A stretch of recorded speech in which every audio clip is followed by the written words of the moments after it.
For the skills, you are starting out with the Before First Trial tab right here. As you can see, you are starting with Explosive Grenade, Flash Grenade, and that is going to carry your early game basically until level 14, where you are going to unlock the Galvanic Shards. Galvanic Shards works extremely well in 0.2. It is basically screen clearing.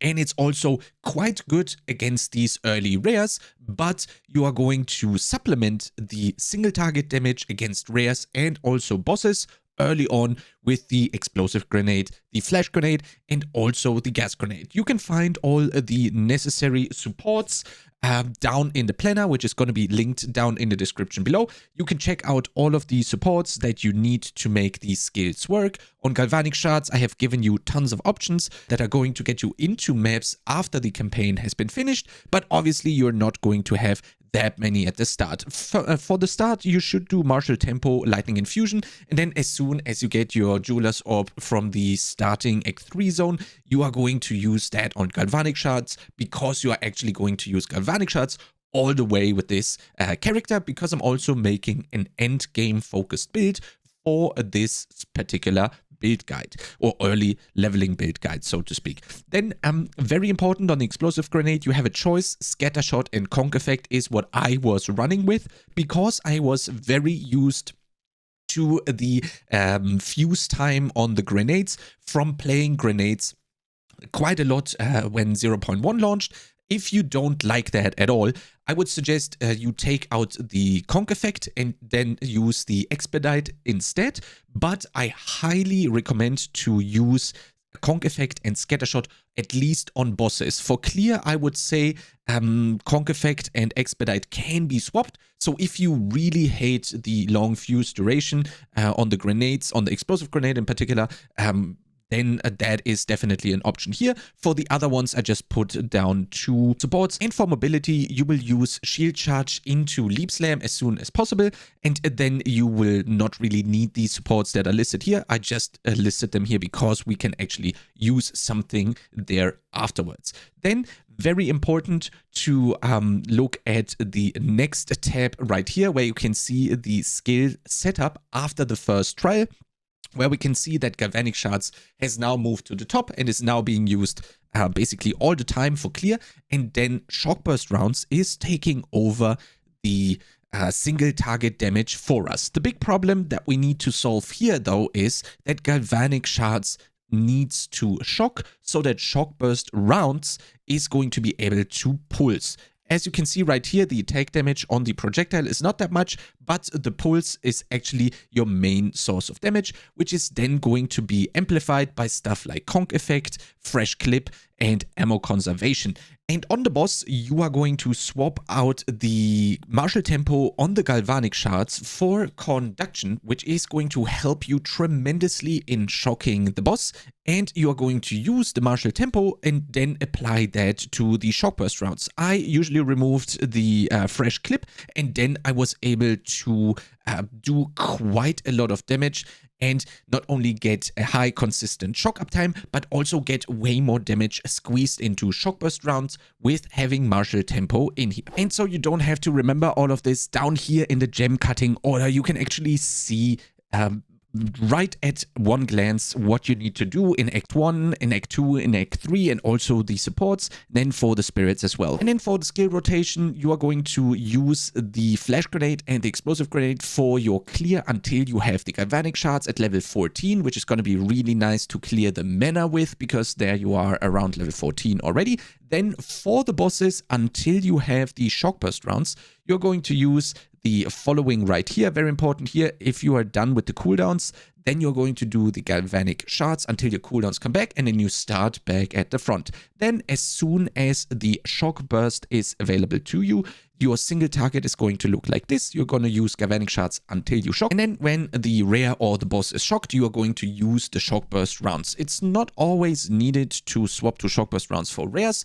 If you have a tanky one, I would definitely recommend doing so. And then, very nice, for the clear, for the whole campaign, you are just going to hold down right click. First First and foremost, we are trying to also further help the Galvanic shards to shock with the passive tree. As you can see right here, we do have a before first trial passive tree, and then we are also going to have one for afterwards. I suggest you check those out for yourself. You will have more than enough damage, and this is basically being done with the 2 Ascendancy notables here on the Amazon, which is going to be Critical Strike and Predatory Instinct. You can also see before the first trial, basically, or right after it, you're going to unlock the Critical Strike, and then you're going to go and take Predatory Instincts.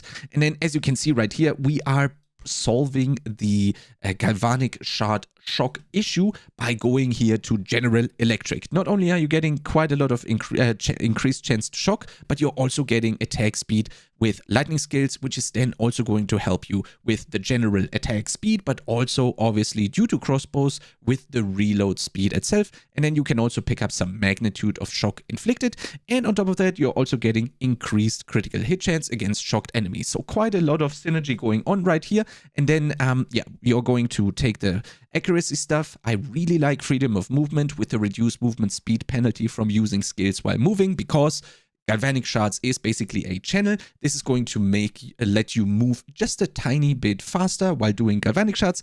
And on top of that, you're getting the evasion rating. This is definitely something that I wouldn't take early, whereas I would rather go and move towards the reload speed, the chance to shock right here, the penetration, and also the increased chance to shock over here, instead of doing freedom of movement early on. So this is just something that you can do if you are like almost at the end of the skill tree right here, and then you can go and take the end of campaign one to further flesh out the tree, and then you can see the other points. Very important, you need to click on the stat priorities right here, and you can see that I have just put down the weapon, because literally everything else on your character should only have maximum life, some sort of defense, in this case basically evasion rating and energy shield, and the resistances that you need. Everything else is just a bonus, and the weapon obviously needs to carry your damage. You do that by following the priority list right here, and that is also basically applicable to the item slots that have an affix like this. So if you are finding a ring, for example, you want to have life, you want to have resistances, and then if it also has, for example, the flat physical damage, that's obviously extremely good for you during the campaign. And that way you can go through all of your gear pieces, check out the maximum life, check out a resistance that you need, have a defense on it, and then if it also has one of these things, then that one is an amazing item to go through the campaign, but definitely not necessary. If you only have max life and a res, or a defense and max life, or a defense and resistances, whatever combination, then you already have a really good item for the campaign. Everything else is just a bonus. Just very important here, you should definitely have boots with movement speed. That is going to be tremendously helpful to going through the campaign quickly.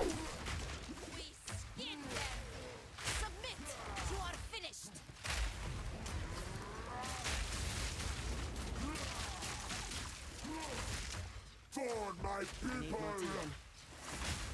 The Manakets will pay! The Manakets will pay! Hold on! The era of the Faradun is now!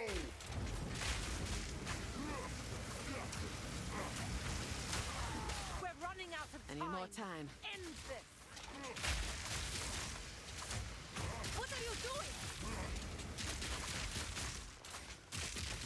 My queen! Take the beast! Yeah, that's good damage, I would say.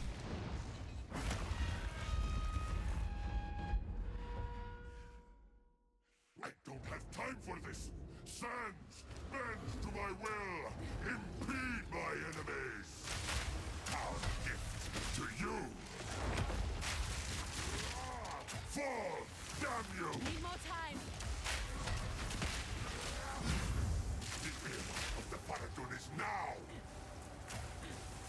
The Manaketh will pay! Forge of hate! Fall, damn you!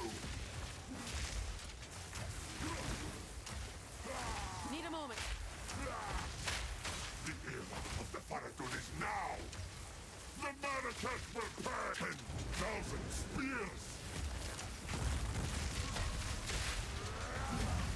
Wings to me! Way.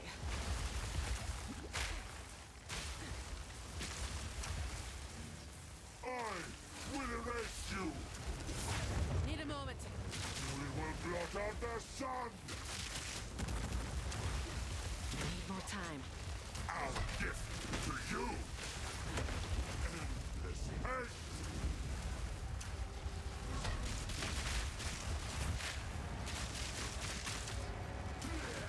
Wait.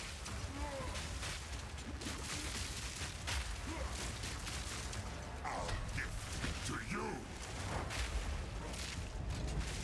Easiest boss of my life! Ulasakama! Azala.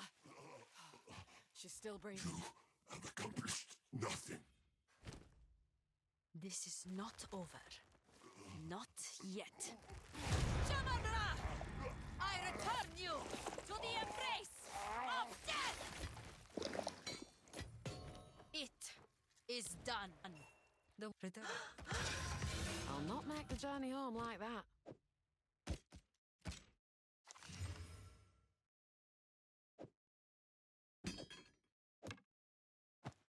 Try to boss and just stood in once while another 4 clips or whatever. I'm obviously going to be evolving this build into an absolute endgame version. This is going to be your leveling guide. I think this is going to be an amazing experience.